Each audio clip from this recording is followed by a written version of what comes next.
Ferris. I'd like to thank everybody for their presentations here and contributions and so forth. And I think it's an indication of why the fishing sector is where it is, that the fishing organisation, the fishing community is where it is. I grew up in a fishing community, as many of you know, and I worked as a commercial fisherman for a while, and I have seen I've seen communities decimated and destroyed.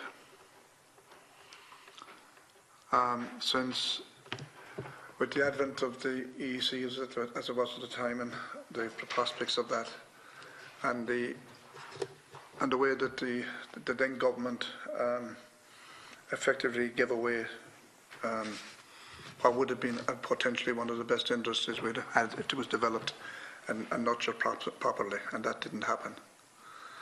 I travelled in the last 12 months probably to most ports in the country, around the country, and saw firsthand, as I didn't need to see because I knew about it anyway, how badly affected coastal communities are as a consequence of the way the fishing sector operates. And Senator Lombard made a point. I've been on this committee. I'm not on it now, but I've been on this committee, agricultural, marine fisheries, and so forth, over since 2002.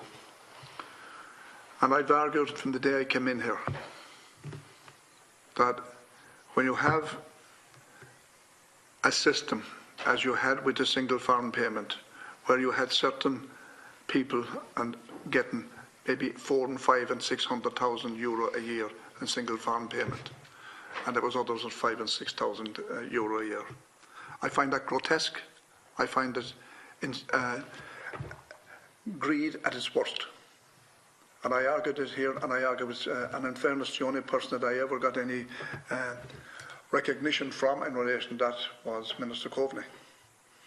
And Minister Coveney said at the time, I said they should bring it down to 100,000 and reduce it down to 50,000 over a 4-year plan in order to ensure that people who had big investments and big payments, that they would be able to meet it.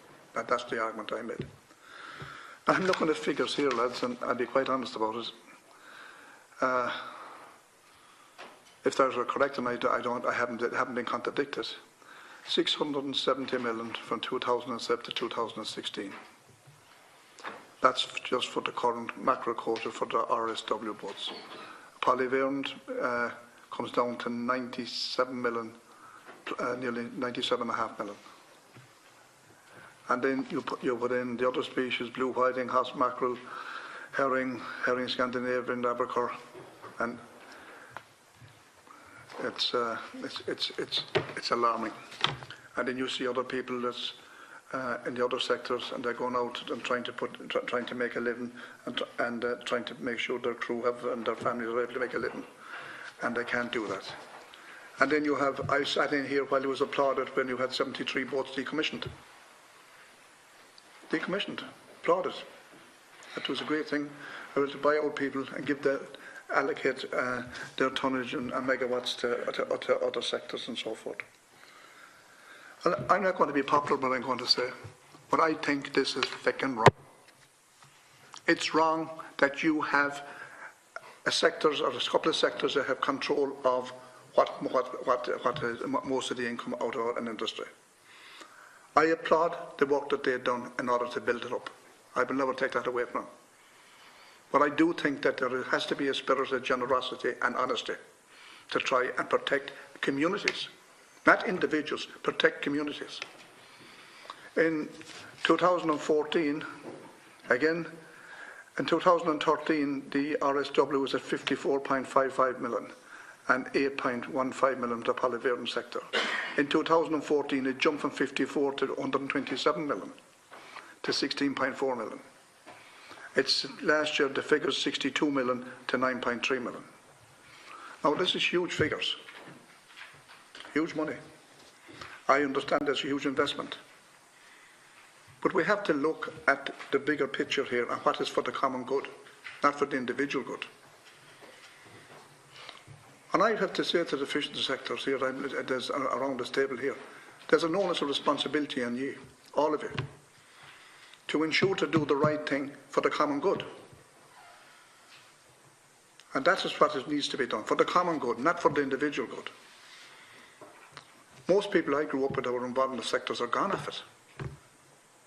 People, you go back to Phoenix in my home port town, there's 2 people trawling out of Phoenix now. There's 15, 16 people there 20 years ago. They're gone. That's only one port. Go on along the coast, and that is what has happened. It's what happened. The policy, decommissioning became a government policy. You know, like, what's the way ahead?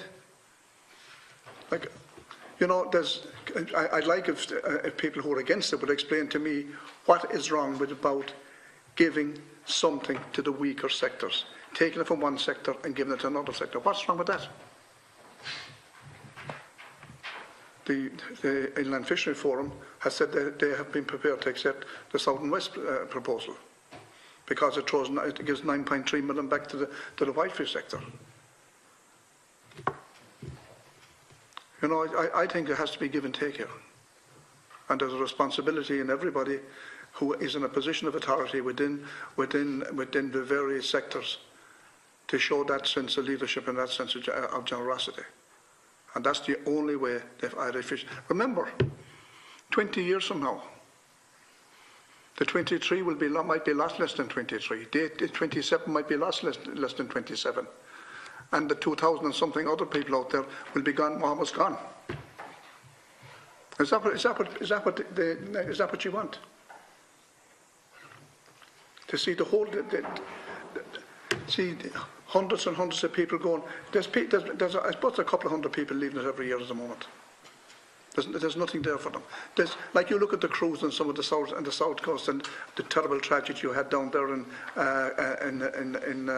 when you had Kathleen Hayes' husband and her crew lost. Yeah, you know how. Yeah, Glendore's across from Glendore.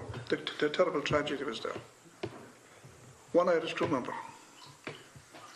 Why is that? Because nobody's going into it. Because they can't make a living. And yet you can say 670 million and 9.3 million or 97.6 million over 10 years.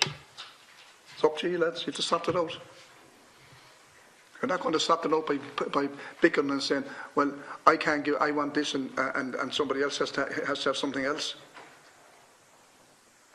It's up to yourself. Well, let it be on your shoulders what will happen at the end of the day.